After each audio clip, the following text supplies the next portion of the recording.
하나님 말씀 우리 같이 읽도록 하겠습니다. 오늘 우리가 함께 나누고 싶은 하나님의 말씀은 갈라디아서 3장 13절 한 절의 말씀입니다. 우리 같이 한 절의 말씀 같이 합독하여 읽도록 하겠습니다. 시작. 그리스도께서 우리를 위하여 저주를 받은 바 되사 율법의 저주에서 우리를 속량하셨으니 기록된 바 나무에 달린 자마다 저주 아래에 있는 자라 하였습니다. 아멘. 우리 각 가정에서 또 이 자리에서 우리 함께하는 우리 가족과 성도님들에게 한번 인사했으면 좋겠습니다. 주님의 이름으로 사랑합니다. 주님의 이름으로 사랑합니다. 여러분, 우리가 하루하루를 살다 보면 아주 특별했던 순간들도 때로는 일상처럼 느껴지고, 그래서 감격과 소중함을 상실하고는 합니다. 그래서 우리에게는 때때로 아주 특별한 날들이 필요한 것 같습니다. 예를 들자면 생일이 되면 다시금 나를 이 땅에 태어나게 하신 그 하나님의 사랑, 그 감사를 되새기곤 하지요. 또 결혼 기념일이 되면 남자와 여자가 만나 둘이 한 몸을 이루어 살게 하신 그 하나님의 놀라운 은혜를 다시금 생각하게 됩니다. 그래서 우리에게는 이런 특별한 날들이 참 소중한 것 같습니다. 그런 의미에서 우리가 지금 보내고 있는 이 고난주간도 매년 반복되고 있지만, 그럼에도 불구하고 이 시간을 통해 우리가 다시금 주님의 십자가를 묵상하고 우리의 죄의 대가가 얼마나 큰 것이었는가 생각하고, 또 우리가 하나님께 도대체 어떤 사랑을 받은 것인가, 이것을 다시 묵상하면서 이 묻어졌던 구원의 감격과 기쁨을, 그리고 거룩한 삶을 향한 열정을 다시 회복한다는 점에서 이 고난주간이 우리에게 참 소중한 시간인 것 같습니다. 사랑하는 성도 여러분, 각 가정마다 이 고난주간을 어떻게 보내고 계십니까? 오늘 이 말씀을 통하여 예수 그리스도의 십자가의 사랑을 다시 한번 우리가 깊이 묵상하면서 참된 회개가 우리의 입술 가운데 터져나오고 식어진 구원의 감격과 거룩을 향한 열정을 회복하는 은혜가 있기를 예수님의 이름으로 소망합니다. 여러분, 오늘 본문은 그리스도께서 우리를 위하여 저주를 받은 바 되셨다라고 말씀합니다. 여기에서 우리가 먼저 주목하고자 하는 단어는 그리스도 그리고 우리라고 하는 단어입니다. 그리스도라고 하는 말은 이 히브리어의 메시아를 의미하는 헬라어입니다. 즉 기름 부음을 받은 자라는 의미로서 하나님의 아들, 왕, 구원자라는 의미를 가지고 있습니다. 여러분, 우리를 위해 십자가에 달리신, 그리고 저주를 받으신 예수님은 바로 죄가 없으신 하나님의 거룩하신 아들이시고 왕이시고 구원자이십니다. 우리 주 예수님이 십자가에 달리신 이유는 그분에게 죄가 있었기 때문이 아니었습니다. 또한 그가 우리보다 천하거나 또는 하등해서 우리 죄의 대신 누명을 쓰고 억울하게 죽은 것도 아니었습니다. 그분은 하나님이시고 우리의 왕이시며 죄 없으신 거룩하신 분이라는 사실을 우리가 이 고난주간에 묵상해야 하는 것입니다. 그런데 이 죄 없으신 주님은 바로 우리를 위해 저주를 받으셨다라고 오늘 성경은 이야기합니다.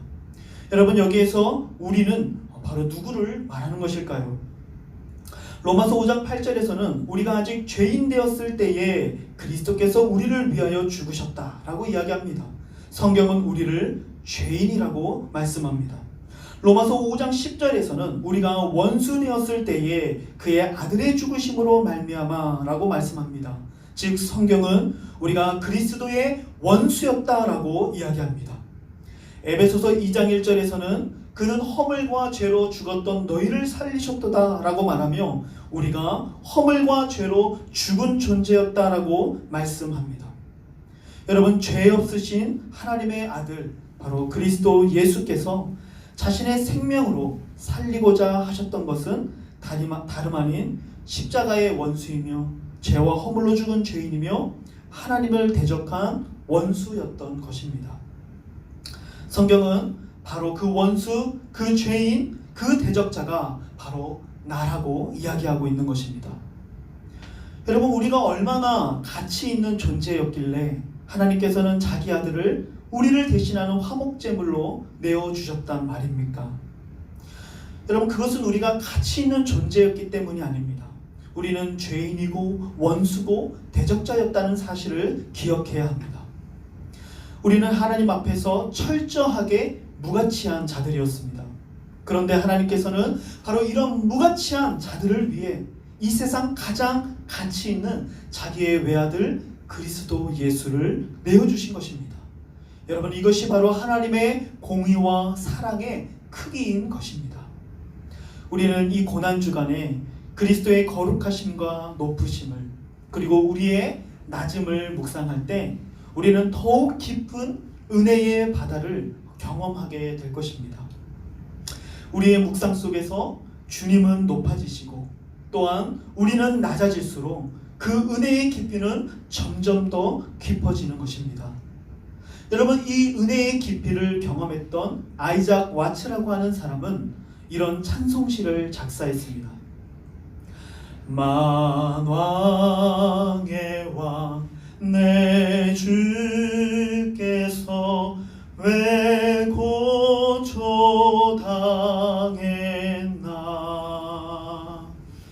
이 벌레 같은 날 위해 그 보혈을 흘렸네.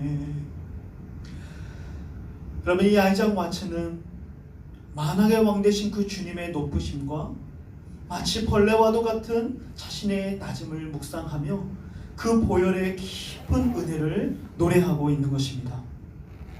여러분, 저는 지금까지 살아오면서 개가 주인을 위해 자신을 희생함으로 주인을 살렸다는 이야기는 들어본 적이 있지만 주인이 개를 위해 대신 죽었다는 이야기는 들어본 적이 없습니다. 만일 그런 일이 있었다면 얼마나 당혹스러운 일이었을까요? 그러나 여러분, 이보다 더 당혹스럽고 말로는 설명이 안 되는 이야기가 있는데 바로 그것이 죄 없으신 하나님의 아들이신 예수가 원수요 대적자인 나를 위해 대신 십자가의 저주를 받았다는 바로 이 복음의 메시지인 줄로 믿습니다. 여러분, 이 복음 안에 담긴 사랑의 깊이를 우리가 묵상하기를 소망합니다. 이제 우리가 다음으로 주목하려고 하는 단어는 바로 저주라고 하는 단어입니다. 우리는 이 저주라고 하는 단어를 통해 이 복음 안에 담긴 사랑의 깊이를 느낄 수가 있습니다. 말씀해 보니까 그리스도께서 우리를 위하여 저주를 받은 바 되셨다라고 이야기합니다. 여러분, 신명기 21장에는 사람이 만일 죽을 죄를 범하여서 그를 처형하게 되어지면 그 시체를 나무 위에 매달아라 라고 말씀합니다. 그 이유는 먼저 사형수에게는 죄로 인한 치욕을 더하는 것이고 그가 하나님과 사람 앞에서 합당한 처벌을 받았다라는 것을 공적으로 드러내는 이유였습니다. 그리고 더 나아가 그 시체를 보는 다른 사람들에게는 율법을 어기는 죄에 대한 경각심을 일깨우기 위함이었습니다. 그런데 여기에는 한 가지 율법적인 원칙이 있었습니다. 그것은 이 나무에 단 시체를 밤새도록 이 나무에 걸어두지 말고 반드시 끌어내리고 그날에 장사하여서 여호와께서 기업으로 주시는 그 땅을 더럽히지 말라라고 말씀합니다. 여러분, 그 이유가 무엇일까요? 바로 나무에 달린 자는 하나님께 저주를 받은 자로 여겨졌기 때문입니다. 이 저주받은 시체를 하나님께서 주신 거룩한 땅에 밤새도록 매달아 놓음으로써 그 땅을 더럽히지 말라는 것입니다. 그래서 유대인들에게는 나무에 달려 죽는다는 것이 바로 하나님께 아주 비참한 저주를 받는 것으로 인식되었던 것입니다. 그래서 이들은 예수를 십자가에 못 박은 자들은 그를 보며 그가 하나님께 저주를 받은 것이라고 생각하며 그를 조롱했던 것입니다.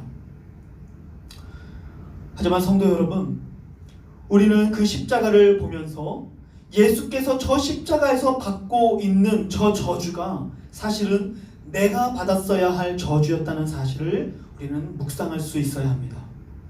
예수께서는 우리를 위해 하나님으로부터 온전한 저주를 받으셨습니다. 예수께서 십자가에 달리시고 제6시부터 9시까지 해가 빛을 잃게 됩니다. 온 땅에 어두움이 임하였습니다. 왜 그랬을까요? 바로 하나님께서 가장 사랑하는 아들 성자 그리스도께로부터 자신의 얼굴을 돌려버리셨기 때문인 것입니다. 이제 예수는 성자로서가 아니라 이 세상 모든 죄인들의 그 죄와 저주를 짊어지고 심판주 하나님 앞에 서 있는 것입니다. 그래서 가장 친밀했던 이 성부 하나님을 아버지라 부르지 못하고 그는 죄인의 자리에서 나의 하나님 나의 하나님 어찌하여 나를 버리시나이까 절규하면서 하나님께 버림당하시는 그 예수님의 처절한 절규와 그 영혼의 고통을 우리는 묵상해보게 되는 것입니다.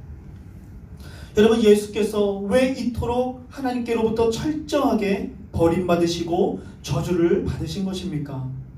우리는 이 예수님의 절규 속에서 하나님의 공의를 발견해야 합니다.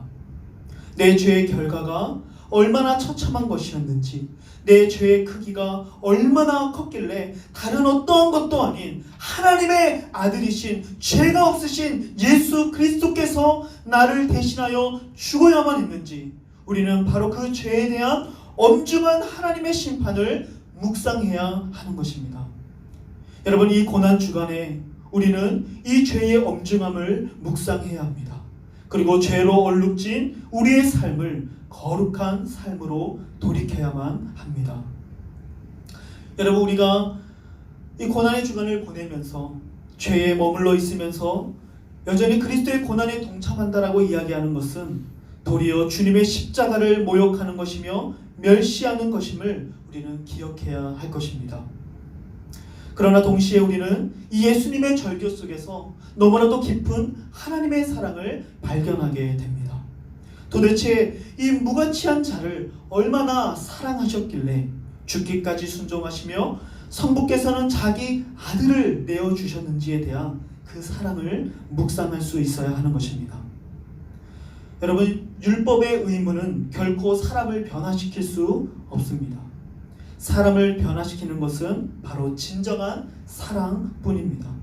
그래서 이 하나님의 십자가의 사랑을 깊이 묵상하며 묵상할수록 우리는 죄로부터 멀어지기를 소망하고 하나님의 사랑받는 신부로, 순결한 신부로, 거룩한 자녀로, 성도로 살기를 소망하고 하나님의 기쁨을 우리가 살아가는 삶의 선택의 기준으로 삼게 되는 것입니다. 사랑하는 성도 여러분, 이 고난 주간에 우리 예수 그리스도의 십자가를 묵상하면서 그동안 우리 가운데 습관적으로 배어 있었던 우리의 모든 죄들을 교만과 게으름과 음란과 미움과 정죄와 모든 탐욕과 욕심을 버리고 말씀으로 돌아가는 참된 회개가 있기를 예수님의 이름으로 소망합니다. 마지막으로 그리스도의 이 십자가의 사랑은 우리로 하여금 하나님을 예배하게 합니다. 우리의 입술을 열어 하나님을 찬양하게 하는 것입니다. 오늘 성경 말씀은 그리스도께서 우리를 위해 저주를 받으신 그 결과로 우리를 율법의 저주에서 속량하셨다라고 말씀합니다. 우리는 마지막으로 이 속량이라고 하는 단어를 주목하기를 원합니다. 여러분, 속량이라고 하는 이 단어는 대가를 지불해서 타인의 지배에서 소유권을 되찾는 것을 의미합니다. 몸값을 치르고 되찾는 것을 의미하는 것이죠. 예수님께서는 자신의 핏값으로 우리를 속량하셨습니다. 이제 더 이상 우리는 율법의 저주 아래 머물러 있는 것이 아니고 사망의 권세 아래에 머무르지 아니하고 이제는 영생으로 옮겨지게 된 것이죠. 죄의 종에서 자유인으로 해방된 것입니다. 하나님을 아빠, 아버지라고 부를 수 있게 된 것입니다. 우리가 하나님의 상속자가 되었고 후사가 된 것입니다. 하나님의 사랑받는 순결한 신부가 된 것이죠. 하나님 나라의 거룩한 백성이요 시민이 된 것입니다. 우리에게 진정한 자유가 선포되었단 말입니다. 그렇다면 여러분, 우리가 다시 얻은 이 자유와 생명을 가지고 여러분, 우리가 어떻게 살아야 하겠습니까? 갈라디아서 5장 1절 말씀을 보면요, 그리스도께서 우리를 자유롭게 하려고 자유를 주셨으니 그러므로 굳건하게 서서 다시는 종의 멍에를 매지 말라라고 말씀합니다.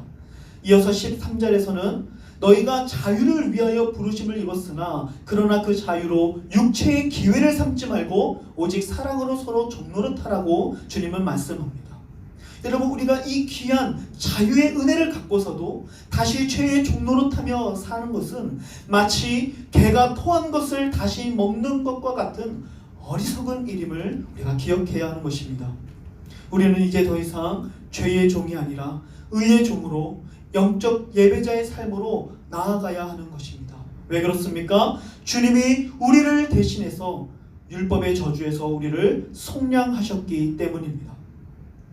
사랑하는 성도 여러분, 우리가 얻은 이 자유를 육체의 기회로 삼지 않고 도리어 예배자의 삶을 사는 삶으로 나아가기를 소망합니다. 바로 이 예배자의 삶에 대해 로마서 12장 1절과 2절은 좀 더 구체적으로 이렇게 말씀합니다. 그러므로 형제들아, 내가 하나님의 모든 자비하심으로 너희를 권하노니 너희 몸을 하나님이 기뻐하시는 거룩한 산제물로 드리라. 이는 너희가 드릴 영적 예배니라. 너희는 이 세대를 본받지 말고 오직 마음을 새롭게 함으로 변화를 받아 하나님의 선하시고 기뻐하시고 온전하신 뜻이 무엇인지 분별하도록 하라. 여러분, 그리스도의 속량의 은혜를 경험한 자들은 이제 더 이상 이 세대를 따라 살지 않고 선하고 온전하신 하나님의 뜻을 따라 살기를 소망하게 되는 것입니다. 왜 그렇습니까? 이제 우리가 더 이상 죄의 종이 아니라 사망의 권세가 아니라 영생과 의의 종으로 하나님이 우리를 해방하여 주셨기 때문입니다. 진정한 자유를 소유했기 때문입니다. 그래서 영적 예배자의 삶을 소망하게 되는 것이죠. 사랑하는 성도 여러분, 이 고난주간이 하나님을 예배하는 한 주가 되시기를 소망합니다. 우리의 무너진 삶과 영적 예배가 회복되는 한 주가 되어지기를 소망합니다. 더욱 기쁨과 감사로 하나님을 찬양하는 한 주가 되시기를 소망합니다. 지금 비록 우리의 몸은 자유롭지 못하지만 우리의 영혼을 자유케 하시는 그 하나님을 예배하십시오. 그리고 이 세대를 본받지 마십시오. 자신의 것을 움켜쥐고 사재기하며 서로를 배척하고 있는 이 세대가 아니라 오히려 나누고 베풀고 배려하는 하나님 나라의 본을 따라 살아가십시오. 하나님의 선하신 뜻을 분별하기 위해 하루하루 말씀을 묵상하고 큐티하며 그 받은 은혜들을 가족들과 함께 나누시기를 바랍니다. 또한 그리스도께서 원수를 위해 죽으시고 죄인을 위해 아들을 내어주신 그 하나님을 본받아 이번 한 주가 나를 죽이고 나를 내어주는 삶을 살기를 소망합니다. 나는 죽고 오히려 내 옆에 있는 배우자와 우리의 자녀와 우리의 부모를 살려주고 높여주는 그런 믿음의 삶이 되시기를 예수님의 이름으로 축복합니다. 먼저 자신을 부인하고 자기의 십자가를 지고 주님을 따라가십시오. 내가 죽고 우리 가정을 살리면 바로 그곳에 아름다운 생명의 향기가 퍼지고 하나님의 놀라운 은혜의 강이 넘치게 될 것입니다.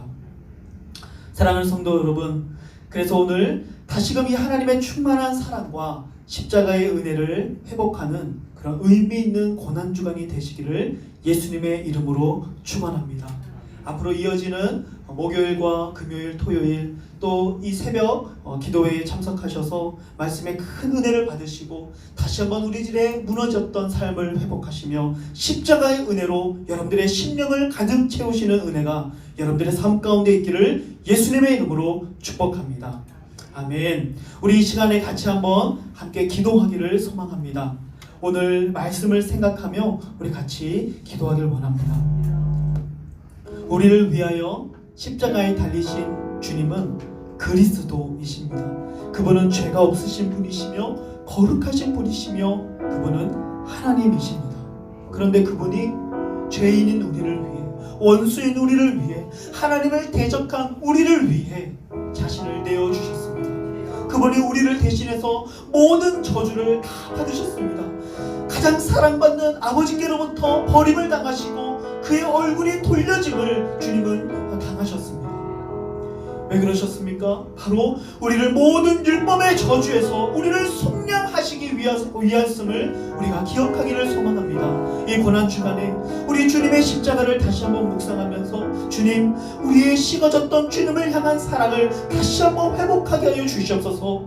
내 죄의 대가가 얼마나 참혹했던가를, 그것이 얼마나 큰 것이었는가를 다시 한번 묵상하며 주님의 십자가 앞에 다시 한번 내 삶을 내려놓고 거룩한 삶으로, 순결한 삶으로 나아갈 수 있도록 인도해 달라고 함께 기도합시다. 우리들의 무너졌던 삶을 회복하며 참된 예배자의 삶으로 나아갈 수 있도록 주님 인도해 달라고 오늘 말씀을 생각하면서 우리 다 함께 통성으로 기도하시겠습니다.